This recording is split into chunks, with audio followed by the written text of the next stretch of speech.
Alright, let's get started with our Bootstrap project. And we need to go over a couple quick concepts.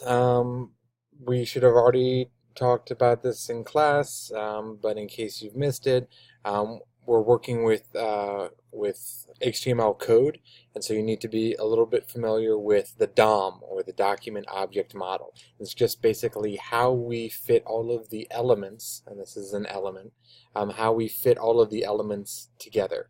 How if one element is inside of another element, like this, how the head is inside the HTML element.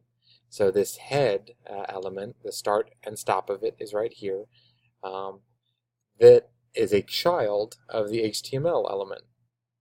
Just like this A, which is a link, so this hyperlink, and this hyperlink is a child of the body. So we just need to be a little familiar with these terms. You need to start getting used to seeing these types of elements being used here. And one of the things that we're going to be using to stylize, to jumpstart our program, rather than us having to, if we wanted to use a button, for example, rather than us having to make all of the rules that the button should be this big, it should have this kind of color, it should be a little rounded on the edges, it should change color when you hover over it. Rather than do that, we're going to use something called Bootstrap. And Bootstrap has all of these buttons programmed in. And there's just a whole load of different things that are programmed into Bootstrap. And Bootstrap is something made by Twitter. The company releases this library of CSS and JavaScript files that allow your website to do some pretty cool stuff without having to program it.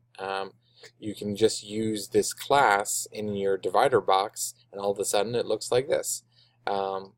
So we're going to be playing around with that. You should know that Twitter divides their screen, each section, into 12 slices, 12 columns. So if you were to say column LG4, that would mean at a large size, when you're looking at a screen on your computer rather than a small cell phone, then I want it to be 4 columns wide. But on a medium size window, which is sort of half your screen, like a tablet, it will be 6, so it'll be half the screen. And then on a cell phone, then I want it to be the full width. So you can set up different conditions so that your website will respond to the device that's viewing it. So that's a responsive website. And last bit of vocabulary is CSS, our cascading style sheet. This is our style guide, our dress code for our HTML code. And we need to be getting used to calling things selectors or indicators. These are how we target an item. So if I wanted to set all of my headers, I could target it just like that. And if I wanted to target my headers only when they're being hovered, then I would do that. That's what's called a state modifier. So we would add in a state after our selector, so we can target all of our headers only when the cursor is hovering over them. And then inside the curlies here, these braces, we will use property value couplets like this. So we say, okay, I want my text to be in the center or left or right, justification. And then we use the semicolon, and then we have the next rule. So that's just how CSS is written. Okay, that's the basic deal. We're ready to start our Bootstrap project. So we went to startbootstrap.com and we browsed for a theme, and the class just picked on one of these free Bootstrap themes to work on. So for this class in particular, we chose this theme, Creative. So we downloaded the whole zip file. Now inside your Google Drive folder, you created a folder called Bootstrap Project, and you made sure that it was in the student folder that I gave you for in Google Drive, so that way I'll see your files. And then we unzipped the files that we downloaded from that little link. We made sure that the Bootstrap project was here, and then all of the files that were in that package that we downloaded were arranged here. So that might take a little bit of work. Come see me if you have any trouble working with zipped files. But once that is here, now we can use the app Visual Studio Code. In Visual Studio Code, what we did is from this welcome screen we did open a folder, and we selected that Bootstrap project folder, and that way we can see that right here and all of those files. And so from here, let me close these so we have simple. So once you're here and you have these files open, the first thing that we had to do is in our index.html file, which is our one page, this is where all of our code is viewed, and what we want to do is we want to open that up, so we'll double click that.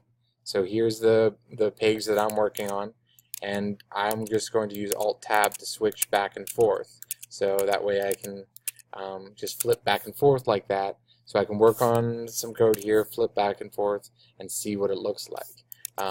It's just shortcuts that I want you to be able to be comfortable and familiar with. So the first thing that we have to do, though, is add in our own rules. So there was a CSS link here, and it came with a lot of styles. You could see a lot of the colors and the fonts all set up. So I left that there. We are adding in our own files afterwards, so they will override the file that went before. So the last set of rules gets the final say, and so ours being after the built-in one, we will overwrite that. So we had to create this file, custom.css, and so once that got linked up, now we are able to add in our own rules without having to replace the originals. And so that's non-destructive techniques. Next thing we did was went to coolers.co, or like colors, but cool. And we went to explore, and we browsed through a color palette. We used the right and left arrow key to flip through. And we were just browsing, and you can sort by the best or how many people use them, and flip through to find a color palette that matches the subject matter you want to make a website about.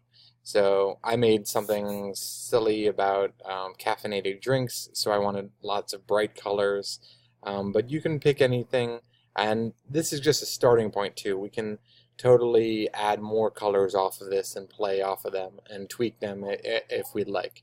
But it's helpful to start with a color palette, and we are going to, in our custom.css file, use the /star. I add extra stars. It's a bad habit, but I like to use them as like as a divider line, as well as just indicating a comment.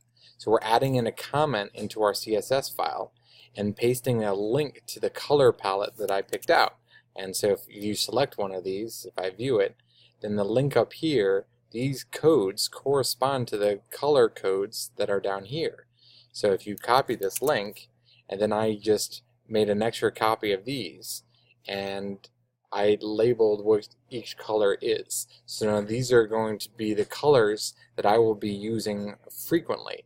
For example, right here under my primary background and my primary button, these two primary backgrounds on buttons and vignette colors. So vignette is sort of this like little slice, and so this blue and this blue are the same, and that is coming from the rule right here.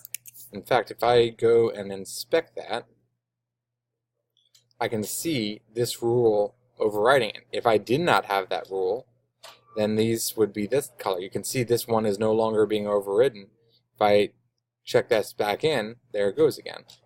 And so that is the this window down here is called the inspector, and that's another goal of this class, is to get used to inspecting these elements. And if I wanted to, before I try to write my code in to this CSS file and try things out and see how it looks. The better thing to do would be use the inspector window here and try out my color that I want to use, and let's say pink. I could see what it would look like. Actually, it doesn't look too bad with some of the colors here. Anyway, so we use those inspector. Once I reload this page, it goes back to what it was. So it's not being saved. So it's an easy way to try things out without ruining any items. Like this shadow that we added here, that is going on the header, not on the strong. And so now I can see the shadow. I can see what it might look like if I blur out the the shadow even more. Actually, I kind of like that. Yeah. So, since I do like that code, I have the shadow effect being written right here. I will now change that. So now once I refresh it, that it's staying there because I've just updated that rule. And so that's what we're going to be doing now. Now that we have this set up, we're just going to be picking at setting up new rules like these that will replace the content and styles that came with this theme. The one other thing I'll point out is that we also went to fonts.google.com and picked out our own fonts that you can see me using here now too. Finally, I am going to bitballoon.com, and I will, once I'm ready, I will drag this whole Bootstrap project right here. Actually, I don't want to do that because I've already done it once, so it'll create a whole new project if I do that. Instead, if I wanted to update one that I've already done, I'll view it, and then I can drop the folder here, and that will update this website. I can change its name. So right now, workjuice.bitballoon.com is my goofy website that I'm tinkering around with. So if you have any questions about how this works, please let me know. Stop on by. But otherwise, yeah, happy coding.